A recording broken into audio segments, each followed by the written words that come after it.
The foundation of communication. Clear communication is essential in our daily lives. We use language to express our thoughts and ideas. What makes communication effective? The answer is grammar. Grammar governs how we use words to form sentences. It provides the framework for clear communication. Imagine building a house without a blueprint.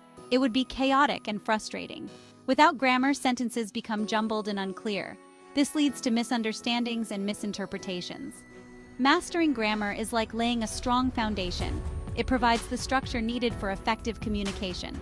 Understanding grammar lets you express yourself confidently. You can build clear, concise sentences.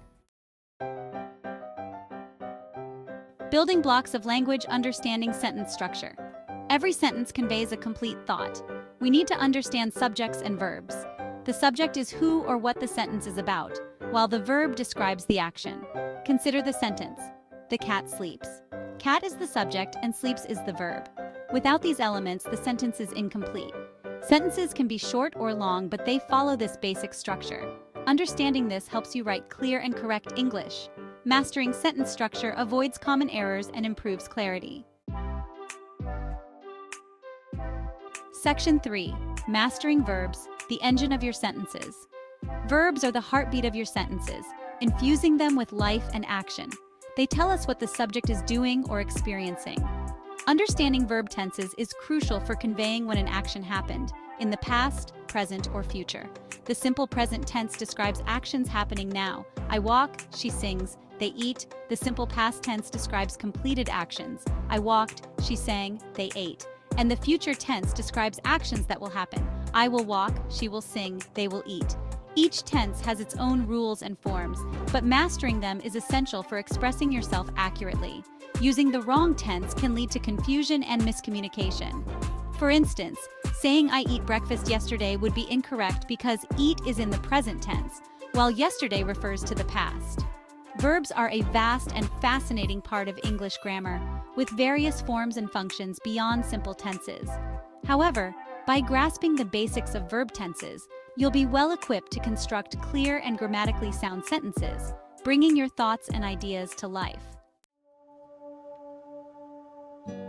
Section 4. Pronouns, shortening your sentences. Imagine having to repeat the same noun over and over again. It would make your writing repetitive and clunky. That's where pronouns come in. Pronouns are words that replace nouns, making your sentences more concise and less repetitive. Common pronouns include I, you, he, she, it, we, they, me, him, her, us, and them. For example, instead of saying John went to the store because John needed milk, you can simply say John went to the store because he needed milk. Using pronouns correctly involves understanding their different types and functions. Subject pronouns replace nouns used as the subject of a sentence. He is tall. While object pronouns replace nouns used as the object of a verb or preposition. Give the book to her. Mastering pronouns not only improves your writing, but also enhances your comprehension. When you encounter pronouns in your reading, you'll be able to identify the nouns they refer to, making the text clearer and easier to understand. Section 5. Articles, defining your nouns. Articles might seem like small words, but they play a big role in English grammar. A, an, and the are the articles in English, and they help us define whether a noun is specific or general. The is used before specific or known nouns. For example, the dog is barking implies that we're talking about a particular dog, one that is already identified. On the other hand, a and an are used before general or non-specific nouns. A dog is barking suggests that it could be any dog, not a specific one. Choosing the correct article depends on the context and whether you want to refer to a specific noun or a general one.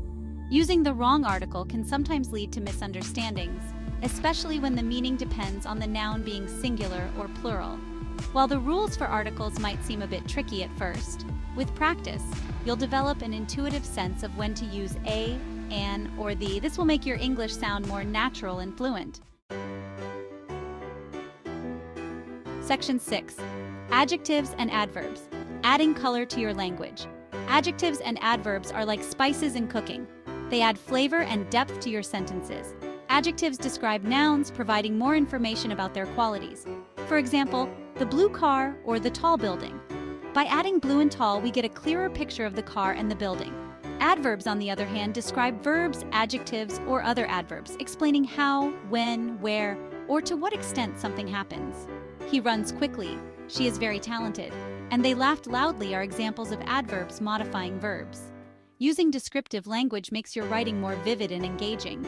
Instead of saying the cat sat on the mat, you could say the sleek black cat lounged gracefully on the fluffy mat. The added adjectives and adverbs create a more captivating image in the reader's mind. Remember, the key to using adjectives and adverbs effectively is to choose words that enhance your meaning without overwhelming the sentence. Too many descriptive words can make your writing sound clunky and unnatural. Section 7. Prepositions. Navigating time and space. Prepositions are like signposts in your sentences, indicating relationships between words and phrases. They tell us where something is in relation to something else or when something happens. Common prepositions include in, on, at, to, from, with, by, before, and after. For example, the book is on the table tells us the book's location in relation to the table. She arrived at the party before me indicates the time of her arrival in relation to mine.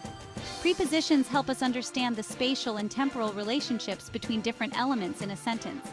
Using the correct preposition is essential for conveying your meaning accurately. For example, saying I'm going to the store has a different meaning than I'm going at the store. The former means you're heading towards the store, while the latter doesn't make sense. Mastering prepositions might seem challenging at first, as their usage can be quite idiomatic. However, with practice and exposure to different examples, you'll gradually internalize their correct usage. Section 8. Conjunctions connecting your thoughts. Just like bridges connect different land masses, conjunctions connect words, phrases, and clauses within a sentence. They help us combine ideas and create more complex sentences. Common conjunctions include and, but, or, so, because, although, and while. And connects similar ideas, I like to read and write.